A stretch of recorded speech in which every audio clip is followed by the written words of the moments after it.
उस दिन दोपहर के बाद का समय था। सूरज ऊपर था, लेकिन आर्यावर्त रोबोटिक्स के भीतर अंधेरा और भारीपन पसरा हुआ था। मशीन सेक्शन में बार बार अलार्म बज रहा था और हर बार वह आवाज लोगों के दिलों की धड़कन और तेज कर देती थी। इंजीनियरों के चेहरे थके हुए थे, आंखों में नींद नहीं बल्कि डर था। डर इस बात का कि अगर आज भी कुछ नहीं हुआ तो कल क्या होगा, यह कोई नहीं जानता था। आरव बाहर फुटपाथ पर बैठा सब देख रहा था। अब वह जूते पॉलिश कम कर रहा था और कंपनी की तरफ ज्यादा देख रहा था। उसे ऐसा लग रहा था जैसे मशीन उसे बुला रही हो। हर बार जब लाल लाइट चमकती, उसके भीतर कुछ चुभता।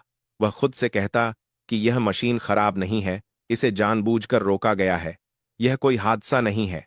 लेकिन उसकी यह समझ, उसकी यह आवाज बाहर की दुनिया तक पहुंच ही नहीं पा रही थी। अचानक मशीन सेक्शन से तेज सायरन की आवाज आई। स्क्रीन पर सिस्टम क्रिटिकल एरर लिखा चमक उठा। कुछ इंजीनियर घबराकर बाहर की ओर दौड़े। गार्ड सतर्क हो गए। माहौल और ज्यादा तनावपूर्ण हो गया। आरव भी डर गया, लेकिन उसकी नजरें मशीन के कंट्रोल रूम पर टिक गईं। उसे साफ दिख रहा था कि लोग फिर वही कर रहे हैं जो पिछले 10 दिनों से कर रहे थे। सेंसर, स्क्रीन कोड, लेकिन कोई भी वहां नहीं देख रहा था जहां असली गड़बड़ी छुपी हुई थी। वह धीरे से उठा और गेट के पास चला गया। उसने हिम्मत करके फिर से अंदर झांकने की कोशिश की। तभी एक गार्ड ने उसे देख लिया और गुस्से में चिल्लाया, क्या है रे, बार बार यहां क्यों आ जाता है? उसने आरव को जोर से धक्का दिया। आरव संतुलन खो बैठा और सड़क पर गिर पड़ा। उसके हाथ से ब्रश और बोतल दूर जा गिरे। कुछ लोग रुककर देखने लगे। किसी ने हंसते हुए कहा कि यह बच्चा सच में पागल है। किसी ने कहा कि इतनी बड़ी कंपनी में यह क्या कर लेगा। आरव उठा, कपड़ों से धूल झाड़ी और चुपचाप वापस अपने कोने में बैठ गया। उसकी आंखों से आंसू निकल आए, लेकिन उसने उन्हें जल्दी से पोंछ लिया। उसे रोना नहीं था, उसे बस एक मौका चाहिए था।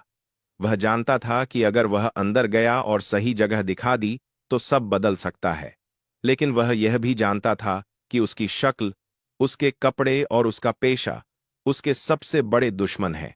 शाम ढलने लगी थी। वेदांत मल्होत्रा थके हुए कदमों से बाहर आए। सिर भारी था, आंखें जल रही थीं। 10 दिनों की नींद एक साथ उतर आई थी। जैसे ही वह गेट के पास पहुंचे, उनकी नजर फिर उसी लड़के पर पड़ी। वही लड़का जो सुबह से वहीं बैठा था। अब वह चुपचाप जमीन पर बैठा था। उसके पास कोई ग्राहक नहीं था। ब्रश एक तरफ पड़ा था, लेकिन उसकी नजरें अब भी कंपनी के भीतर थीं। वेदांत कुछ पल रुके। उन्हें नहीं पता क्यों, लेकिन उस लड़के की आंखों में उन्हें कुछ अलग दिखा। कोई लालच नहीं, कोई चालाकी नहीं, सिर्फ एक बेचैन सच्चाई। उन्होंने गार्ड से पूछा कि यह लड़का यहां बार बार क्यों आता है। गार्ड ने झुंझलाकर कहा कि सर, यह कहता है कि मशीन ठीक कर देगा। मशीनों की तरफ घूरता रहता है। मैंने इसे कई बार भगाया है। वेदांत ने आरव की तरफ देखा। आरव ने नजरें झुका लीं। कुछ सेकंड की खामोशी के बाद वेदांत ने पूछा कि तुम मशीन को इतना ध्यान से क्यों देखते हो?